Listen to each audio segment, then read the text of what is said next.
Hello and welcome to the Key Stage 2 SATS Parents presentation. So I'm very sorry we can't get together in person this term to talk about Year 6 and how you can support your children, but it is really important you still get this information.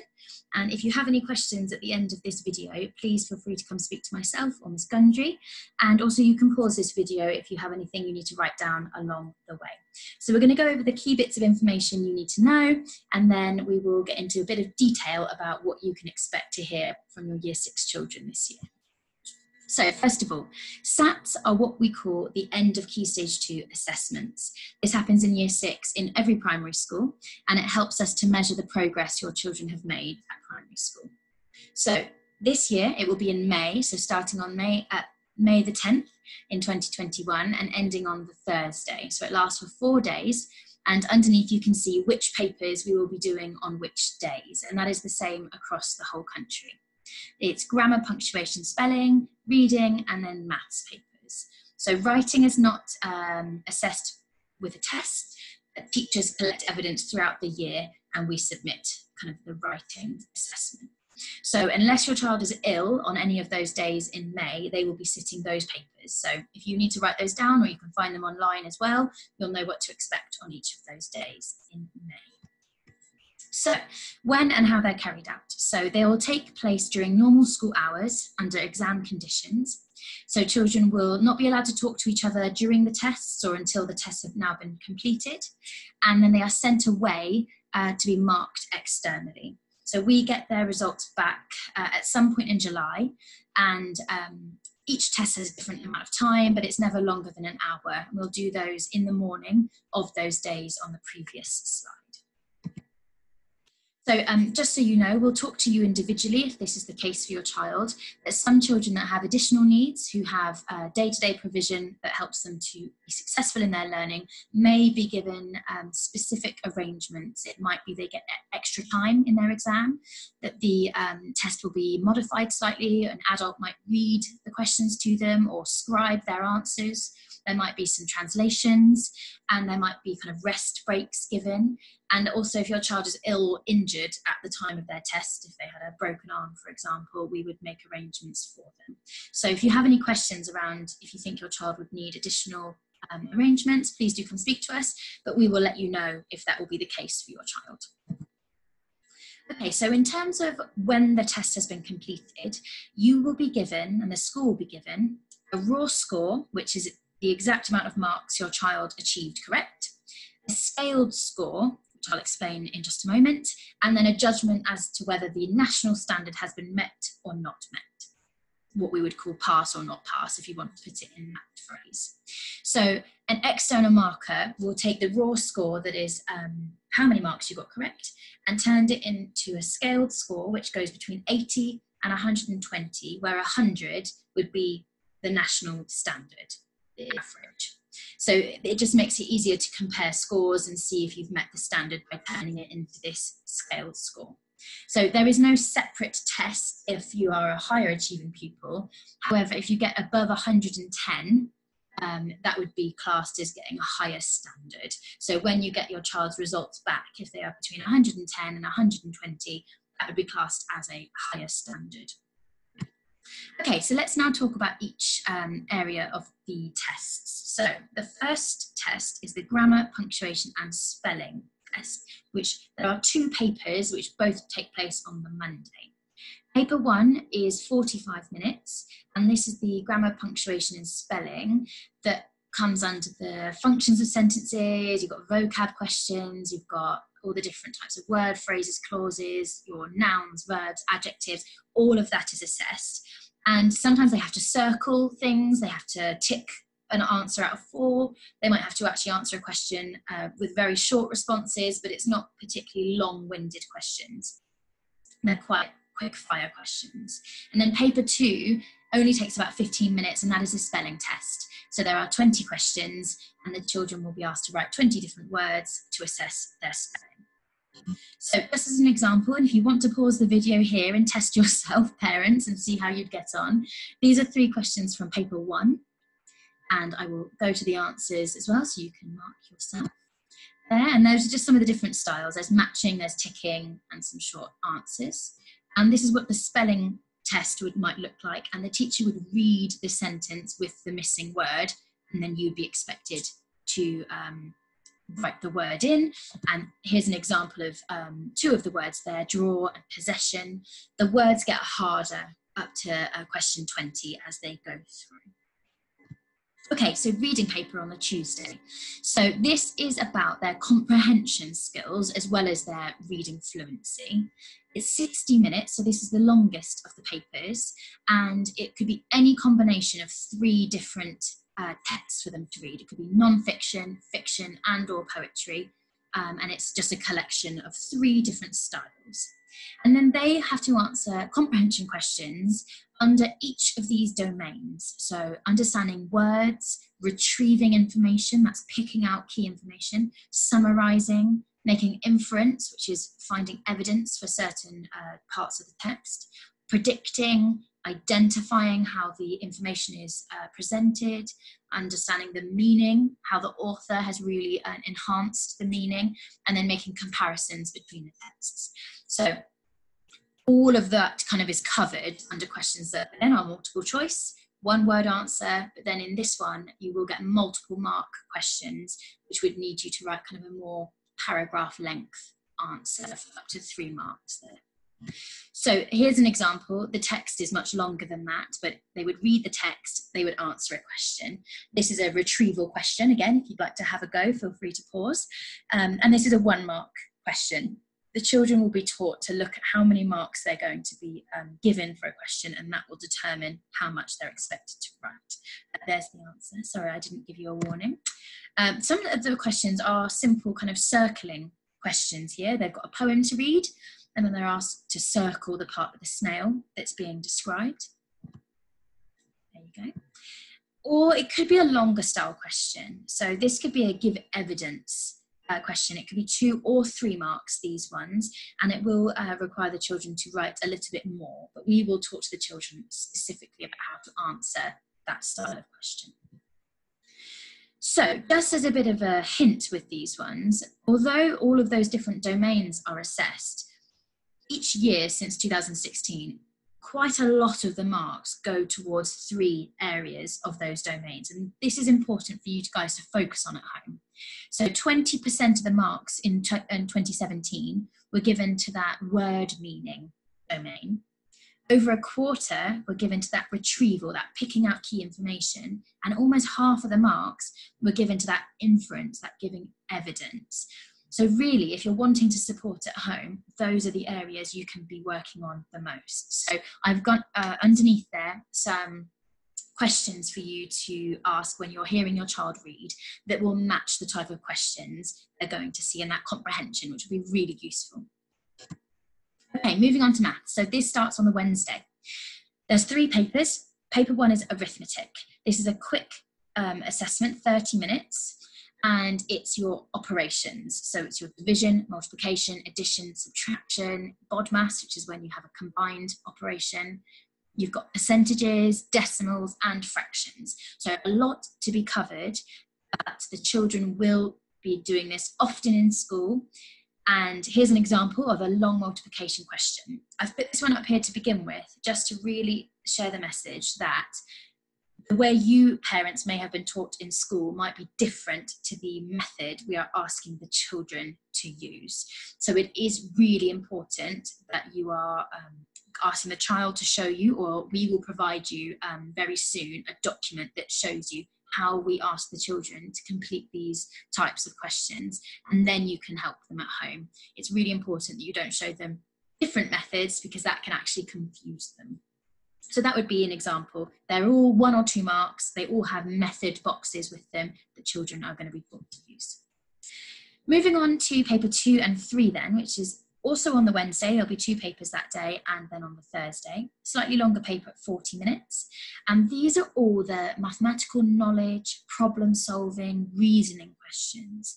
So I've put a list under there of some of the topics that will be covered. And again, the questions do get harder as you go through the paper. So if you see a paper yourself, the questions start at easier, testing kind of year 3, year 4 knowledge, and then they get progressively harder, because it is a Key Stage 2 assessment and not just year 6. Here's an example of a time question. If you want to have a go, pause now, and I'm going to show you the answer in a moment. And then we have an angles question. Again, they always give working out boxes, and we really encourage children to use those because you do get marks for working out, even if your answer might not be quite right. And there's the answer to that one. And then finally, a word problem to do with money or to do with measure are very, very common in these papers. We will be talking to the children about how to successfully answer these. There you go. Okay, so how can you support? We have a lot of parents come in and say, what can I do to help? Firstly, that positive attitude and encouragement is so, so important. You do that amazingly already. You've been an amazing support to the children through lockdown. And actually, that's the most important thing moving forward. So just some top tips then. If we're holding any meetings about SATs, it might be virtual meetings, please do attend. If you have any questions or your child has questions, please make sure you're coming to the teacher. Try not to ask your child, or what happens there and are you doing this, because that can add extra pressure. Please make sure that you're giving your child opportunities to be outside where possible. Try not to overuse screens. We have seen how much that has an impact negatively on how the children are able to be successful in Year 6 if they spend every evening and every weekend just on screens. So if they're doing their homework, please try and give them a quiet corner of the house, somewhere they can actually focus, avoiding distractions from other siblings. Encourage them to talk to us. You know, if they are expressing worries or anxieties, really encourage them to come speak to us. We have been through this many times before, and although a little bit of worry and a little bit of concern about the SATs is usual, we don't want it to affect your child's life or education. So if they're not wanting to talk to us, please make sure that you come to talk to us. And then forward all the way to May, please make sure the weekend before SATs, you know, that Saturday and Sunday before, you have got something nice to do. Hopefully, COVID allowing, we'll be allowed to go out and about. And I think cramming revision 2 days before the children have their busy week, and it's going to be quite tiring for them, is not going to be useful. So please make sure you plan some nice activities. And just generally make sure your child is eating well, drinking well, getting a good amount of sleep, and that's going to become incredibly important as we are pushing them really hard in school. They're going to be tired and they need to get into bed at an appropriate time. Okay, moving on. Revision. People ask, what can we be doing to revise? And yes, revision is important. We are going to be giving you lots of resources to be revising with them. But until then, just some short activities. So 10, 20 minutes a day, whether it's reading, whether it's a bit of maths. If you're wanting additional resources from us, please do ask. We have lots available. One thing we would ask, please don't use the test papers, the past papers that are available online, because we're going to be using those as like mock assessments. And if they've already done them, that's not going to reflect what we need to be helping them with.